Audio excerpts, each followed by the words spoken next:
Hi guys, welcome back to another tutorial video. So in today's video, I'll show you why Pinterest won't upload pins and how to fix it. So if your pins are stuck uploading, failing or not posting, just follow along.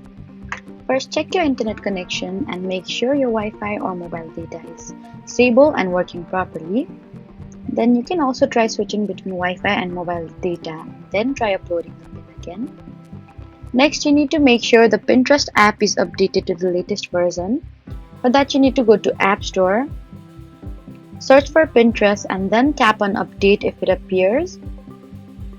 After that, fully close the Pinterest app and reopen it. For that, you need to swipe up from the bottom of your screen, remove Pinterest from the recently opened apps, and then try opening it again. You should also check your image or video file because unsupported formats, large file size, or corrupted files can stop uploads. And another fix is to clear Pinterest app cache or reinstall the app to remove temporary issues. So that was how to fix Pinterest not uploading pins. Don't forget to like, comment, and subscribe for more helpful tutorials. Thank you for watching.